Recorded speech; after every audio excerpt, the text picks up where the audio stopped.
everyone, it's Steve from Sneaker Tech Talk, back with another video today. For today's video, we will be doing a versus video on the Nike Lebron 23 versus the Air Jordan 40, two of the 23 GOATs. Whose shoe is better here in 2025? So without further ado, let's take a look at both of these models. All right, so as always, starting with the traction of both of these shoes, the Lebron 23 has a 23 outsole with a herringbone wave style traction pattern. On clean floors, these are elite. It's a great pattern.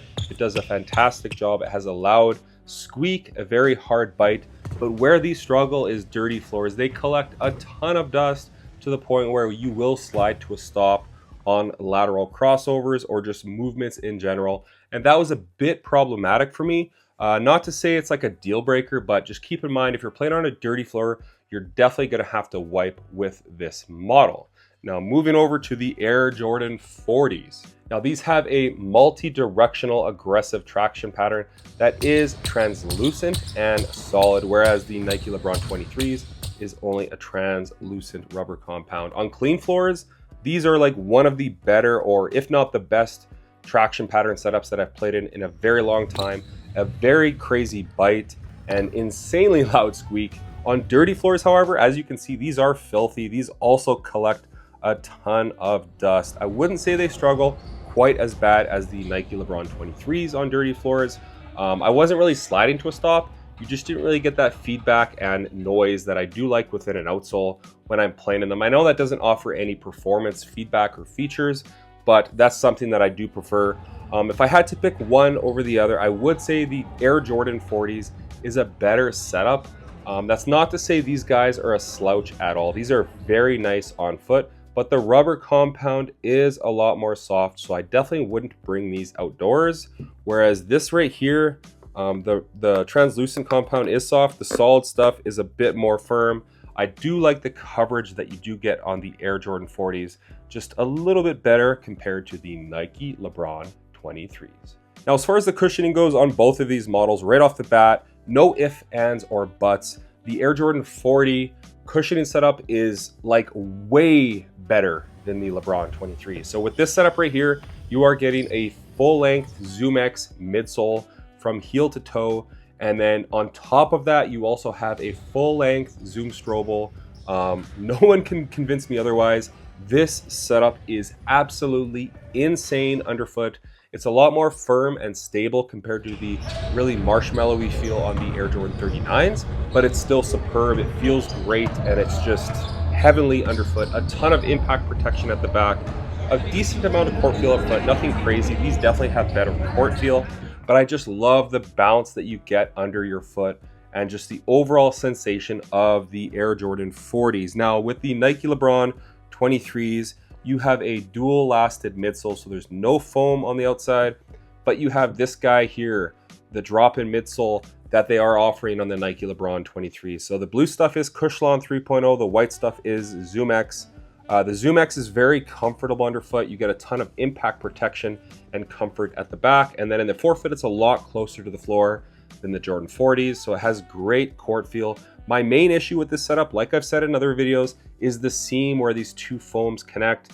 That seam is a lot more firm on the blue and it's a lot more soft on the white, and that kind of offered this like sinking feeling in the middle. And then my foot was kind of like teetering on this seam right here, and it was rather painful underfoot for the initial 30 minutes that I did have to break these in. The heel to toe transition is very nice in these. I will say it's a lot more natural in these guys right here from heel to toe. But this is a very nice setup. Is it Nike's best drop-in midsole to date? I would say no. I still prefer the Nike Lebron 11 drop-in midsole more than these. And other brands in general have way better drop-in midsoles, whether it be from Way of Wade or Serious Player Only. This isn't a bad setup, but I don't really think it's warranting that $210 price point for this model. So if I had to go with one shoe over the other, like I already said, the ZoomX and Zoom Strobel setup on the Air Jordan 40 definitely takes the cake. As far as the materials go on both of these shoes, I believe these guys run for $210, the Jordan 40s for $200. The materials on these are far superior compared to the Lebrons. You're getting like this really nice nubuck leather toe cap right here, a really nice tumbled leather material here, a really short-haired nubuck around the back. You're getting raw materials on the shoe. You're getting a ton of 3M wrapping up the tongue right here. Not to mention the laces are 3M as well. This is not a breathable setup. It's a heavy basketball shoe, but I just prefer the materials on these compared to these. That's not to say that this is a bad material setup. My biggest gripe with this material is this patent leather crown containment. The palm tree upper is kind of a jacquard material, almost like a screen mesh. You have a Pro Combat like tongue wrapping up, and then at the top of the tongue you do have a really premium leather material. You also have a synthetic leather material right here where that Crown LJ23 logo is. Overall, the materials are nice on these. I just don't like how after like 9 or 10 hours of use, these look battered and beat on this patent leather material right here. I've worn these way more, like 30 or 40 hours, and they look pretty beat as well, but I just prefer this raw material that does conform to your foot a lot more nice. So like I said, if I had to pick one over the other, I'm definitely going with the Air Jordan 40. Now, as far as the fit goes with both of these models, I do prefer the fit of the Air Jordan 40s, and I did have to go up half a size. I know some people have said they went true to size. I'm always a 10.5 in Jordan and Nike, Adidas, you name it. With these, there was no way. Even in a size 11, my toe is touching the end of the shoe.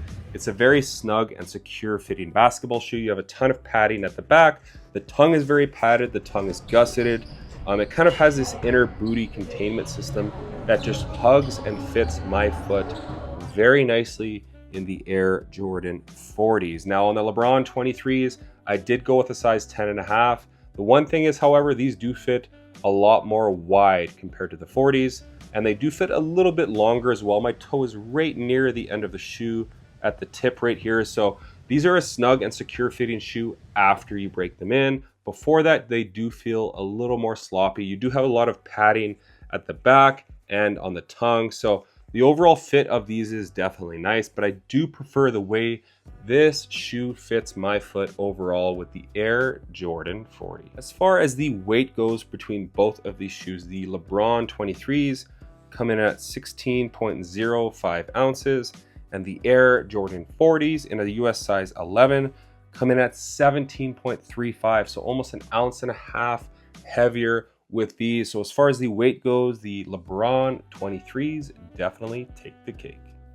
As far as the support goes with both of these models, the Nike Lebron 23s have a very rigid internal heel counter at the back of the shoe. The Jordan 40s have an internal and external plate right here, so it's a bit more rigid at the back of the shoe, but it is a little bit more clunky with the dual setup. It's a lot more heavy in the heel. The Nike Lebron 23s have a wide and stable base, very large triangular outrigger right here. You also get this drop-in midsole setup with this carbon fiber mid-foot shank plate, which does a great job of offering support at the bottom of the shoe. Behind this upper and crown containment logo, you do have these lace loops that do run down into the strobel on both sides. So on hard lateral cuts, this shoe is going to contain your foot very nicely. On the Air Jordan 40s, like I said, that has the similar heel counter. This midsole is not ZoomX. It's like a rubber material that's a lot more firm, and it prevents your foot from teetering over. You also have this kind of plastic plate right here, which offers great lateral containment. You have a wide and stable base and outrigger.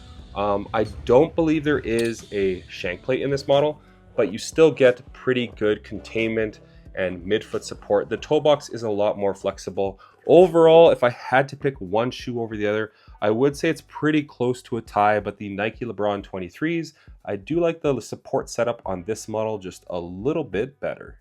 So if I had to pick one shoe over the other and keep one in my bag for the remainder of 2025 and put the other on the shelf and not think about it at all for the foreseeable future, the model that I'm putting in my bag to hoop in is the Air Jordan 40, and that's strictly because of the outsole right here with the traction setup. The materials are a lot more premium and just comfy on foot, and then the cushion setup is unmatched. Full-length ZoomX and full-length Zoom Air.